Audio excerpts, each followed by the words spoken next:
SSC chemistry আজকে আলোচনার বিষয়বস্তু কেমিস্ট্রি চ্যাপ্টার 3 এর খুবই ছোট একটা কনসেপ্ট মৌলিক কণিকা। এখানে বেশ কিছু বিষয় আছে। প্রথমে দেখা যাক মৌলিক কণিকার নাম, ইলেকট্রন, প্রোটন এবং নিউট্রন। এখানে প্রতীকগুলো লেখা আছে। প্রতীক আসলে কিভাবে লিখতে হয় এটা কিন্তু আমরা লাস্ট একটা ক্লাসে দেখাইছিলাম। প্রকৃত আধান বা চার্জ, এখানে দুইটা অ্যামাউন্ট আছে। এটা ইলেকট্রনের জন্য হচ্ছে মাইনাস আর প্রোটনের জন্য হচ্ছে প্লাস, আর বাকি যে ভ্যালুটা আছে এটা কিন্তু সেম, এককও সেম। কুলম্ব এটা হচ্ছে একক। মাইনাস হচ্ছে আমরা আমাদের মনে রাখতে হবে যখন আধান বা চার্জের ব্যাপারটা আসবে তখন হচ্ছে সেক্ষেত্রে ইলেকট্রনের জন্য আমরা মাইনাস বসাবো, আর যখন আধান বা চার্জের বিষয় প্রোটনের ক্ষেত্রে আসবে তখন সেক্ষেত্রে হচ্ছে আমরা প্লাস বসাবো। প্রকৃত ভর এখানে কিন্তু এই দুইটা অর্থাৎ প্রোটন এবং নিউট্রনেরটা মোটামুটি কাছাকাছি, কিন্তু ইলেকট্রনেরটা হচ্ছে এই যে এটা 9.110 ইন্টু 10⁻⁻28 গ্রাম।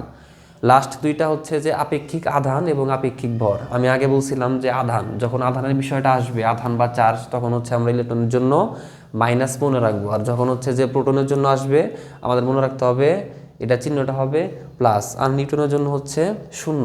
আপেক্ষিক ভরের কথায় যদি আসি, ইলেকট্রনের জন্য হচ্ছে শূন্য, প্রোটনের জন্য হচ্ছে 1 এবং নিউট্রনের জন্য হচ্ছে 1। এই টেবিলটার মধ্যে সবথেকে গুরুত্বপূর্ণ হচ্ছে এই যে এই সেকশনটা। মোটামুটি বিগত কয়েক বছর কয়েকটা বোর্ড এই সেকশন থেকে বেশ কিছু কোশ্চেন আসছে আর কি। আমি তোমাদের জন্য একটা হোমওয়ার্ক দিই। ঢাকা বোর্ড 2025 সালের একটা কোশ্চেন আসছিল, 5টি প্রোটনের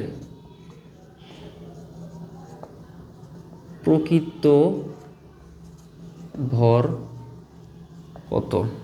এটা হচ্ছে ঢাকা বোর্ড 25-এ আসছিল, ঢাকা বোর্ড 25। এখন এখানে দেখো আমাদের বলছে কিন্তু প্রোটনের কথা। প্রোটনের কিন্তু আমাদের আলটিমেটলি এখানে টেবিলের মধ্যে হচ্ছে কিন্তু কিছু দেওয়া নাই, মানে কি আমাদের চিন্তা রাখতে হবে যে এটা হচ্ছে একটা প্রোটনের প্রকৃত ভর, কিন্তু আমাদের কিন্তু কোশ্চেনে আসছে 5টা প্রোটনের প্রকৃত ভর দেওয়া লিখতে বলছে আর কি। তো সেক্ষেত্রে আনসারটা কি হবে তোমরা অবশ্যই কমেন্টে জানাবা।